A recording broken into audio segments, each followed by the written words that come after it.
All right. Hello.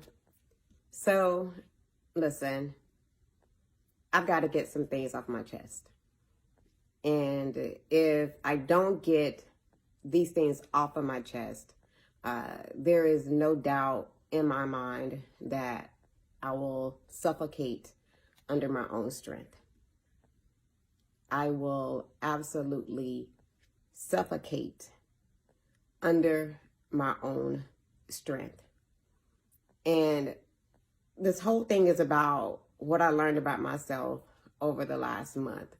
And most people know that my dad passed away.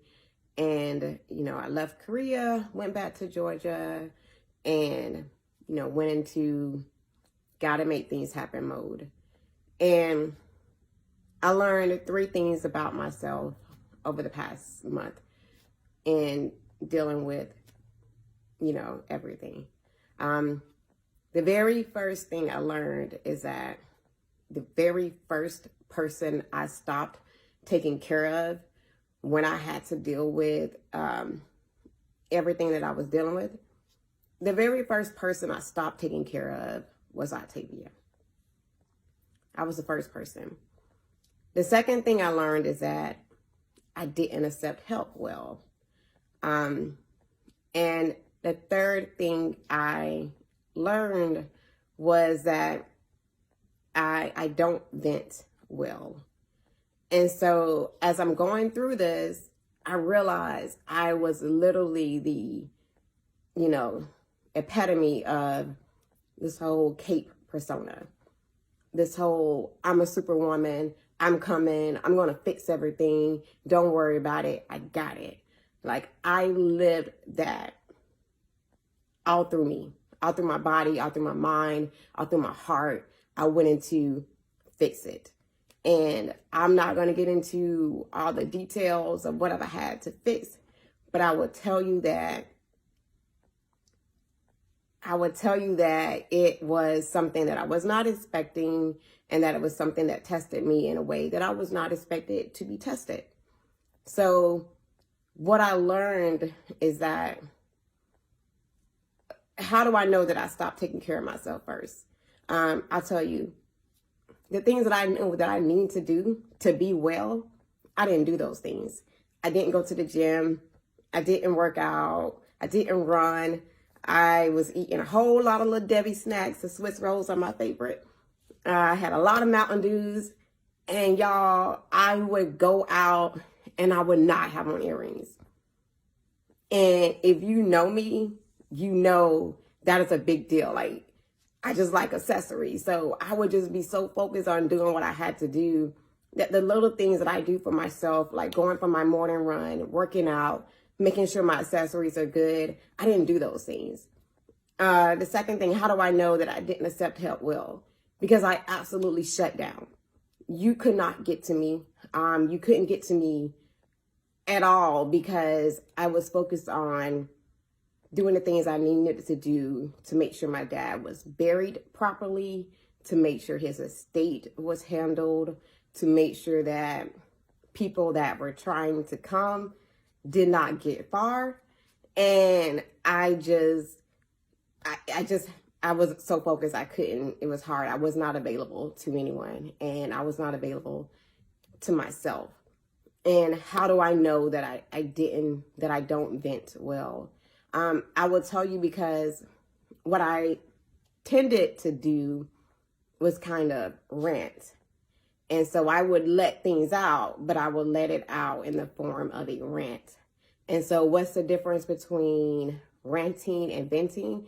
I think ranting is counterproductive, and I think venting is healthy. And so ranting is just like you escalate yourself, and it's focused at one particular person. And I had a good target, but that's neither here nor there. But it was focused at that person. But venting it de-escalates, and it's focused on you, and it's focused on what are you feeling, and what do you need, and how are you being impacted by what's going on around you. And it's healthy, and it's raw, and it makes you vulnerable, and it's cleansing. It literally cleanses or ventilates everything that's going on inside of you. And I learned that I didn't do that well. And so technically, this is me venting. This is me saying that I went through something that I'd only lost one other person in my life before, and that was my grandmother. And because she had Alzheimer's, it was different because I had kind of already lost her for like years prior to her actually physically passing. And so I've never lost anybody in my immediate family before. And I will tell you, to this day, you know, I haven't grieved. And I haven't grieved because I still have things that are going on that I need to take care of with my dad's estate and all that good stuff. But as soon as I was able to get him buried properly, and it was a great funeral, and I'm telling you right now, my dad would be extremely proud at the way he was honored in that setting. And so that was important to me to make sure that was done, and that was my focus. And I say all this to say that when those moments happen and you have to show up for other people, don't forget to show up for yourself. Don't forget to take care of yourself. Don't forget to be human. Don't forget to be vulnerable. Don't forget to trust your tribe. Don't forget that you are still going to be here when this is over. And make sure you're there in a condition that you are going to be proud of. So I wasn't proud of who I was when I came back from Georgia. I gained weight. I wasn't present. And so I had to kind of get back into it. And it was something that I kind of brought upon myself.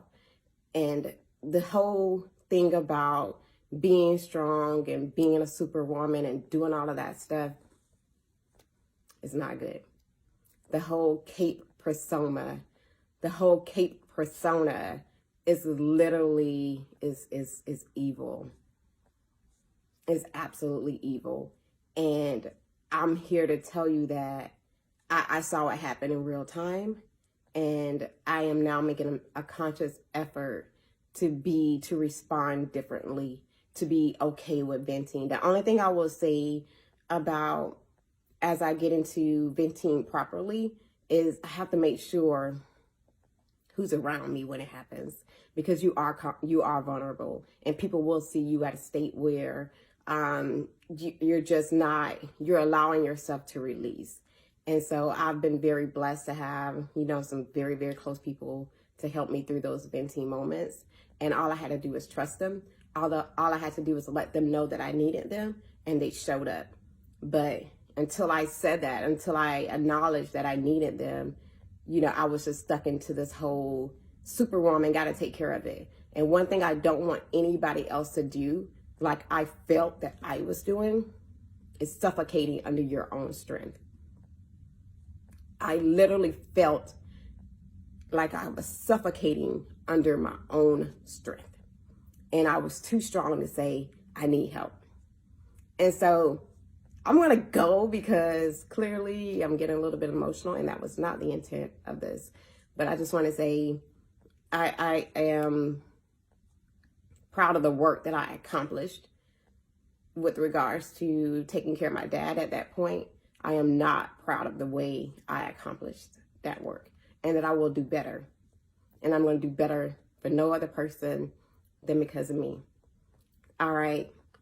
Take care.